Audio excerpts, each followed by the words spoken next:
Hi friends, అందరికీ నమస్కారం. Friends, ఈ వీడియోలో మన యొక్క ఆంధ్రప్రదేశ్ రాష్ట్ర వ్యాప్తంగా ఉన్నటువంటి నిరుద్యోగులందరికీ ఊహించని శుభవార్త అయితే వచ్చిందండి.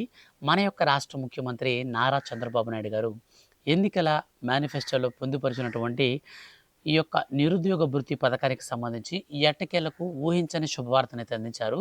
ఈ నిరుద్యోగ భృతి పథకాన్ని మన యొక్క రాష్ట్ర ప్రభుత్వం అయితే త్వరలో ప్రారంభించేందుకు శ్రీకారం అయితే చుడుతున్నారు. ఈ పథకానికి ఎవరెవరు అర్హత సాధిస్తారు, ఎవరెవరు అనర్హులు, అలాగే ఈ పథకానికి మనం ఎలా అప్లై చేసుకోవాలి, ఎప్పటి నుంచి మనకి డబ్బులు అనేది ఇవ్వడం జరుగుతుంది, పూర్తి వివరాలు వీడియోలో తెలియచేస్తాను.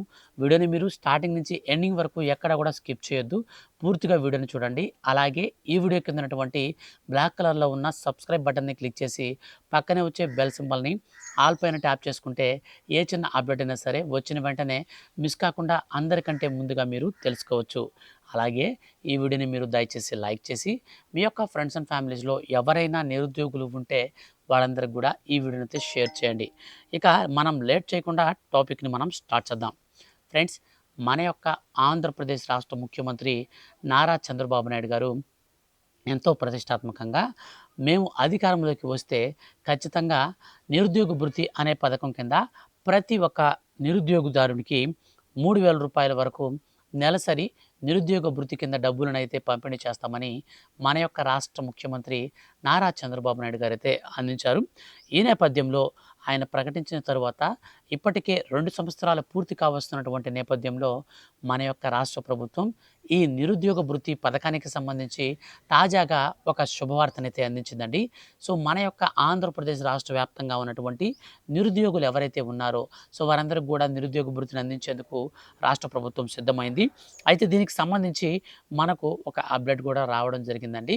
ఇప్పుడు మనం ఆ యొక్క అప్డేట్ని క్లారిటీగా చూస్తే ఆంధ్రప్రదేశ్ రాష్ట్ర వ్యాప్తంగా నిరుద్యోగ భృతి పథకానికి అర్హత సాధించిన వారు ఎవరైనా సరే ఈ పథకం కింద 3,000 రూపాయల వరకు నిరుద్యోగ భృతి ప్రతి నెలలో కూడా పొందుకోవచ్చు. విద్యావంతులైనటువంటి నిరుద్యోగ యువతకు ఆర్థిక సాయం అందించేందుకు ఈ పథకం యొక్క ముఖ్య ఉద్దేశం డిగ్రీ, పీజీ లేదా డిప్లొమా పూర్తి చేసినటువంటి ఉద్యోగం కోసం ఎదురు చూస్తున్నటువంటి యువతకు ఆర్థిక సాయం అందించడమే ఈ యొక్క పథకానికి యొక్క ముఖ్య ఉద్దేశం. ఈ యొక్క నిరుద్యోగ భృతి పథకం కింద అర్హత కలిగినటువంటి విద్యార్థులకు 3,000 రూపాయల వరకు నెలకి అందిస్తారు. దరఖాస్తుదారుడు ఖచ్చితంగా శాశ్వతంగా రాష్ట్ర నివాసి అయి ఉండాలి. అంటే ఆంధ్రప్రదేశ్ రాష్ట్ర నివాసి అయి ఉండాలి. వయసు 20 నుంచి 35 సంవత్సరాల మధ్యలో ఉండాలి. ఇక ప్రభుత్వ లేదా ప్రైవేట్ ఉద్యోగం చేస్తున్న వారు ఈ పథకానికి అనర్హులు. ముఖ్యంగా చూసుకున్నట్టయితే ఈ పథకానికి సంబంధించినటువంటి ప్రూఫ్స్ కావాలనుకుంటే ఆధార్ కార్డు, నివాస ధృవీకరణ పత్రం, విద్యార్హత సర్టిఫికేట్లు అనగా మనకు వాళ్ళు చదివినటువంటి చదువుకు సంబంధించినటువంటి సర్టిఫికేట్స్, మరియు మనకు ఆదాయ ధృవీకరణ పత్రం. అంటే మొత్తంగా నేను క్లారిటీగా చెప్తాను చూడండి.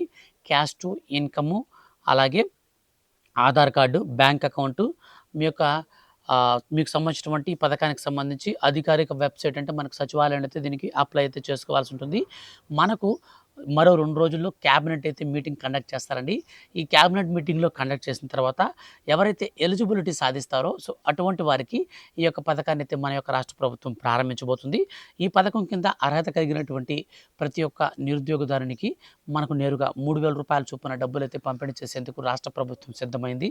సో ఇప్పుడున్నటువంటి మొత్తం సిచ్యువేషన్స్ని బట్టి, పరిస్థితులను బట్టి చూసుకుంటే గతంలో నారా చంద్రబాబు నాయుడు గారు పరిపాలిస్తున్నప్పుడు 2014 ఆ ప్రాంతంలో పరిపాలిస్తున్నప్పుడు ఎవరైతే అర్హత సాధించి అప్పుడు ఎవరైతే ఉన్నారో సో అటువంటి వారందరికీ ఫస్ట్ ప్రయారిటీ అయితే ఇస్తారు.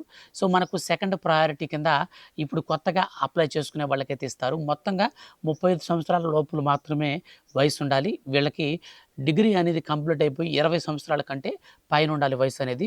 టోటల్గా ఈ వయసు మధ్యలో ఎవరైతే ఉంటారో వారికి మాత్రమే ఈ నిరుద్యోగ భృతి పథకం అయితే వస్తుంది. సో అందరికీ రాదండి, కొంతమందికి మాత్రమే వస్తుంది. అందులో కూడా మీరు ఎక్కడ కూడా మీ పేరు మీద ఏదైతే పిఎఫ్ ఉంటుందో ప్రావిడెంట్ ఫండ్కి సంబంధించి మరియు ఈఎస్ఐ కానీ మీ పేరు మీద ఎక్కడైనా రిజిస్టర్ అయ్యి ఉంటే మీరు నిరుద్యోగుల కింద రారు కాబట్టి సో ఖచ్చితంగా మీకు ఈ స్కీమ్ అయితే వర్తించదు. నిరుద్యోగుల కింద లేనటువంటి వారికి మాత్రమే ఈ పథకం వర్తిస్తుంది. ముఖ్యంగా మీకు పిఎఫ్ అకౌంట్ కానీ లేదా మీకు సంబంధించినటువంటి ఏదైతే మనకు ఈఎస్ఐ కానీ ఇవి మీ పేరు మీద అనేది లేకుండా ఉంటే మీరు నాన్ ఎంప్లాయ్ కిందకు వస్తారు. ఒకవేళ వన్స్ మీరు ఒకవేళ మీకు సంబంధించి పీఎఫ్ అనేది గతంలో మీరు జాబ్ చేస్తూ మధ్యలో మీరు ఆపేసుంటే కానీ మీ పేరు మీద పీఎఫ్ అకౌంట్ అనేది క్రియేట్ అయిపోయి ఉంటుంది. అట్లాంటి వారు ఈ పథకానికి అనర్హులవుతారు. సో పీఎఫ్ అకౌంట్ అనేది మీ పేరు మీద ఎప్పుడు ఉండకూడదు. అంటే మీరు ఏదైనా కంపెనీలో జాబ్ చేస్తూ మళ్ళీ మానేసి చదువుకుంటూ ఎట్లా ట్రై చేసినా కానీ మీకైతే రాదన్నమాట. మీ ఆధార్ నెంబర్ అనేది పీఎఫ్ అకౌంట్‌కి లింక్ కాకుండా ఉండాలి. అండ్ మనకు ఈఎస్ఐ అకౌంట్‌కి మీ ఆధార్ నెంబర్ అనేది లింక్ కాకుండా ఉండాలి. ఇవి 2 లింక్స్ అనేది ఎవరికైతే లేకుండా ఉంటాయో సో వారికి మాత్రమే మన యొక్క రాష్ట్ర ప్రభుత్వం ఈ పథకాన్ని అయితే మనకు ప్రారంభిస్తుంది. ఈ పథకం వచ్చేసి మరో 2 రోజుల్లో క్యాబినెట్‌లో మీటింగ్ అనేది కండక్ట్ చేసి మొత్తంగా బడ్జెట్ అనేది కేటాయించి అర్హులు ఎవరైతే ఉంటారో వారికి మాత్రమే ఈ స్కీమ్‌ని పంపిణీ చేయాలని, అనర్హులను తొలగించాలకి మన యొక్క రాష్ట్ర ప్రభుత్వం సరికొత్త విధానంలో కొత్త మార్గదర్శకాలను కూడా మనకు రూపొందిస్తున్నారు. సో ఈ పథకానికి సంబంధించి త్వరలో ప్రారంభించబోతున్నారు కాబట్టి ఎప్పటికప్పుడు ఏ అప్డేట్ వచ్చినా సరే మిస్ కాకుండా ఖచ్చితంగా నేను మీకు వీడియో చేసి తెలియచేస్తాను. మిస్ కాకుండా ఉండాలి అనుకుంటే మాత్రం ఈ వీడియో కింద ఉన్నటువంటి బ్లాక్ కలర్లో ఉన్న సబ్స్క్రైబ్ బటన్ని క్లిక్ చేసి పక్కనే వచ్చే బెల్ సింబల్ని ఆల్ పైన ట్యాప్ చేయండి. Thank you for watching.